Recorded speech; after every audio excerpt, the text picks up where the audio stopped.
On voit que le contexte est un contexte particulièrement complexe.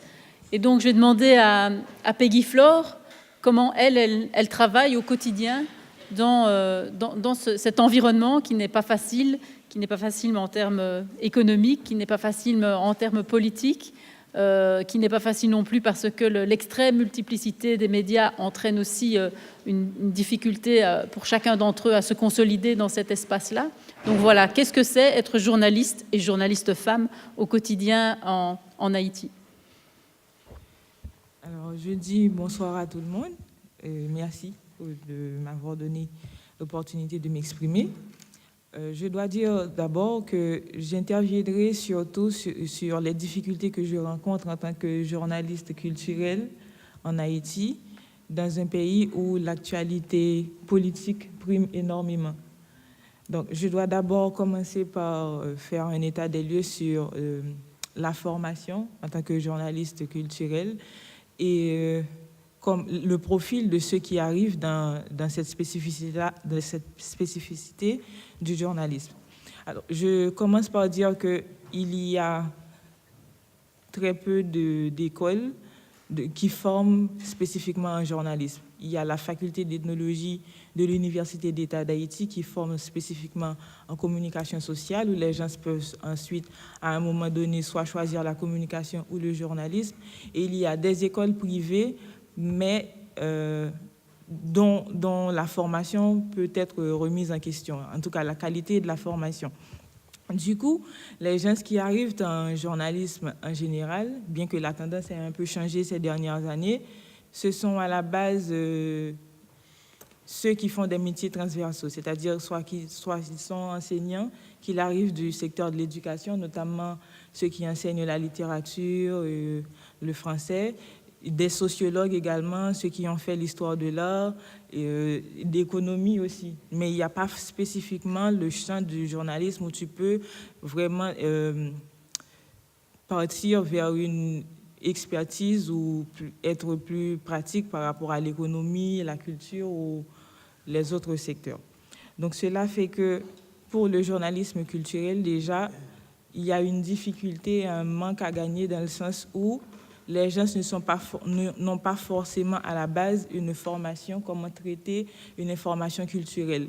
Vous allez retrouver des journalistes culturels qui sont des gens qui ont une sensibilité par rapport à la culture, qui ont des outils en tant qu'enseignants, en tant que pédagogues et qui, certaines fois, le plus souvent, possèdent une très bonne plume pour pouvoir écrire, notamment, je le dis en ce sens-là, parce que moi-même, je suis dans la presse écrite. Donc, cela me met dans une double contrainte. Déjà, d'informer sur un sujet qui n'est pas déjà d'actualité, d'informer tout court, mais ensuite d'informer sur la culture. Parce que, comme je le disais tantôt, que ce soit les gens en Haïti ou ceux qui s'informent sur Haïti depuis l'étranger, ils s'intéressent d'abord à la politique et à l'actualité. Donc, cela fait que certaines fois, je dois surtout miser, en tout cas ceux qui sont journalistes culturels, dans mon cas par exemple, nous devons miser sur la culture populaire, contrairement à la culture savante, ce qui m'amène à une autre position, c'est la difficulté qui existe, ou plutôt le schisme qui existe entre les journalistes qui s'occupent de culture populaire, c'est-à-dire la musique pop, le compas, ce qui est très populaire chez nous, et ceux qui font de la culture savante. On va voir le jazz, la musique classique, la littérature, et en tout cas dans ce champ-là. Donc, cela donne la difficulté de pouvoir se poser spécifiquement par rapport à cela, d'informer d'un autre côté une population qui est fragilisée premièrement au niveau de l'éducation et de la société. Les gens vont d'abord s'intéresser au prix du carburant ou à la cherté de la vie plutôt que de lire un article sur le dernier livre de Daniel Laferrière ou bien, en fait, là je parle de la majorité de la population du dernier livre de Daniel Laferrière ou bien du festival de jazz, par exemple, quoique la tendance change quelque peu ces dernières années.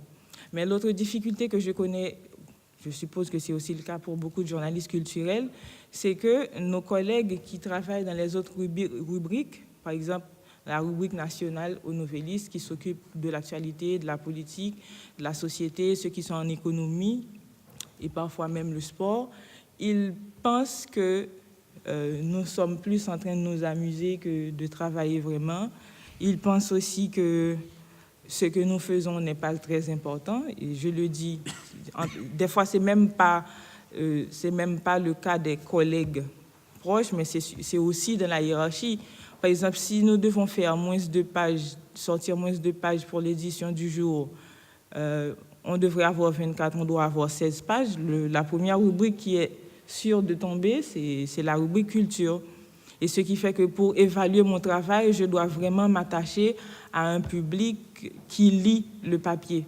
Parce que le texte peut être publié en ligne, mais la diaspora haïtienne s'informe peu de la culture savante, en tout cas ce que je fais comme travail.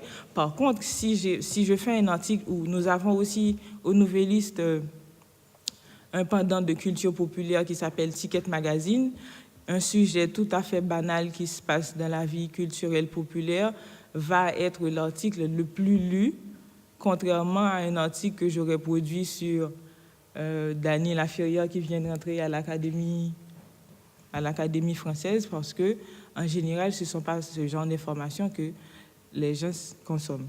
Et d'un autre côté également, le fait que la population, le taux d'analphabétisme soit aussi haut chez nous, cela fait que le premier média de consommation, c'est la radio. Donc, nous nous retrouvons aussi dans la difficulté de traiter des informations qui s'adressent d'abord à un public de personnes cultivées, de personnes qui s'y connaissent, traiter cette information pour que un lecteur lambda le comprenne. Et cela fait que, des fois, il est difficile d'amener l'écriture à ce niveau-là.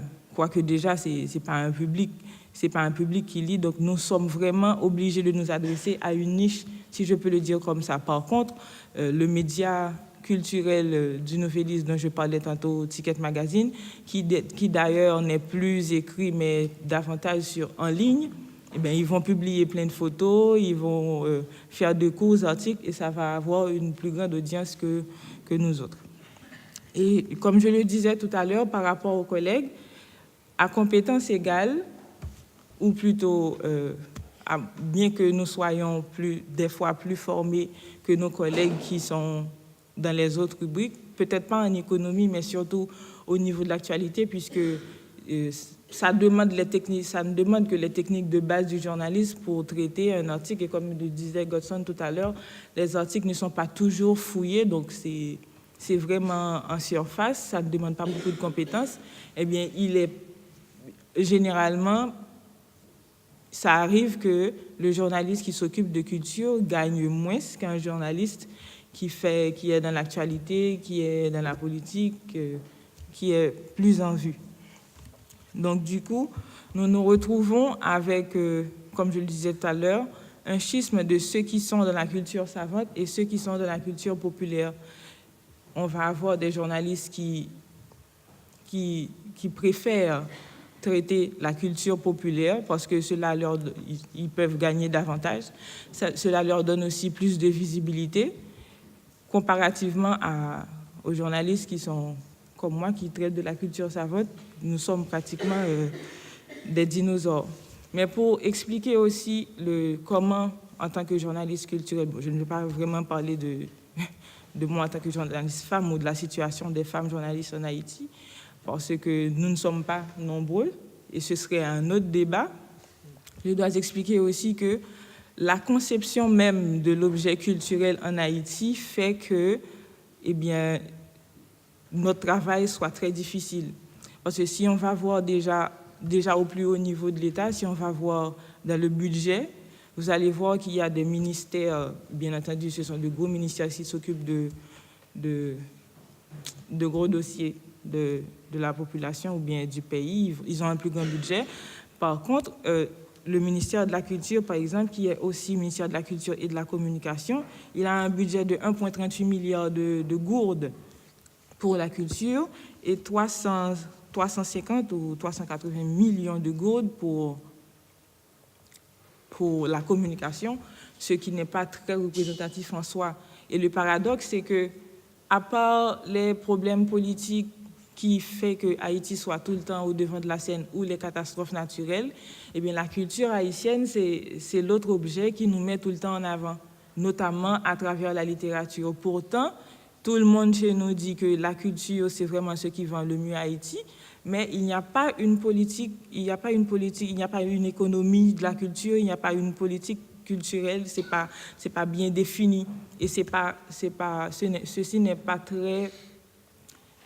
On ne prend pas en compte ou bien on ne comprend pas en compte, ne saisit pas encore toute l'ampleur, tout le poids que la culture peut représenter aujourd'hui pour Haïti, dans les secteurs de développement par exemple.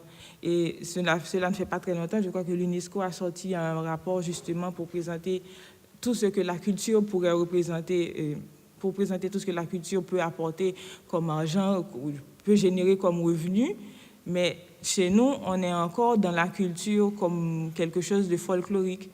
On va avoir un grand projet artistique qui pourrait faire le tour du monde et vraiment pouvoir davantage d'artistes ou qu'ils aient une meilleure situation. Eh bien, ce budget peut être refusé et être versé. L'argent va au carnaval. Donc, on est vraiment dans la culture comme folklore ou bien la culture qui tourne autour du vaudou. Donc, c'est vraiment des choses folkloriques. On ne dépasse pas encore ce niveau. Et non seulement c'est comme ça au plus haut niveau de l'État, et c'est comme ça aussi dans la population. Comme je le disais tantôt, un collègue va décider que moi, je ne fais que m'amuser. C'est vrai que nous nous amusons beaucoup quand nous travaillons, parce que aller au vernissage, c'est un travail qu'on fait avec plaisir, c'est un travail qu'on fait... Parce que si je couvre un festival de jazz, je suis en train d'apprécier de la bonne musique. Si je vais à une pièce de théâtre, je suis en train de voir une création qui intéresse l'esprit. Ce n'est pas la même chose pour un collègue qui doit couvrir les manifestations dans les rues, qui doit se taper les pneus, et à Béla, c'est quelque chose, et la fumée des pneus, etc. Mais cela ne veut pas dire que je fais moins de travail au niveau de l'esprit, parce que nous écrivons également. J'écris comme lui, et des fois j'écris même davantage, parce que moi je dois avoir, si je lis un livre et que je dois en présenter une analyse critique, ça me demande davantage de travail que d'écrire un texte sur l'actualité. Mais on ne va pas le comprendre ainsi, parce que je suis en train de m'amuser, ce qui fait que certaines fois, on pense que le journaliste culturel, il ne mérite pas d'être mieux rémunéré ou aussi bien rémunéré qu'un journaliste qui s'occupe de politique. Maintenant, je voudrais passer un peu sur qu'est-ce que ça cause dans le milieu, à part le fait que les journalistes qui traitent de la culture savante pensent qu'ils sont supérieurs à ceux qui traitent de la culture populaire. Il y a le fait aussi que cette précarité dans laquelle nous nous retrouvons, c'est le cas de tous les journalistes. Je ne pourrais pas dire que c'est le cas. C'est encore plus grave pour les journalistes culturels, mais ça pourrait être le cas. C'est le fait que cela développe des accointances avec les grandes institutions culturelles, en tout cas les quelques-unes qu'il y a en Haïti, qui certaines fois va influencer l'angle d'un article. On peut très bien avoir des critiques sur une situation dans une institution, ou bien même si cela ne vient pas du journaliste en soi, mais du public, eh bien on va toujours trouver une manière de bien rôder la chose, de la présenter le plus politiquement correcte que possible, parce que on ne voudrait pas rater le voyage qui nous emmène au Festival de Jazz de Montréal. On ne voudrait pas rater la foire du livre, en fait, le salon du livre qui se fait à Paris, parce que les déplacements des journalistes en général, les journalistes culturels surtout, se fait par le financement de ces institutions-là. Les médias, les patrons de médias sont davantage intéressés à investir dans un voyage qui va couvrir l'Assemblée générale à l'ONU ou bien qui va suivre le président dans une tournée quelconque aux États-Unis, mais le journaliste culturel, c'est pas le cas. Certaines fois, nous sommes obligés, effectivement, de côtoyer, plus que côtoyer, certaines fois, les institutions culturelles qui ont le financement et qui, en même temps, qui vous permettent de produire, de faire un travail que vous aimez, mais aussi vous permet de voyager. Donc, je pense que c'est en cela, principalement en cela, de mon point de vue, du moins de mon expérience, que se situent les difficultés que nous connaissons dans le milieu. Voilà.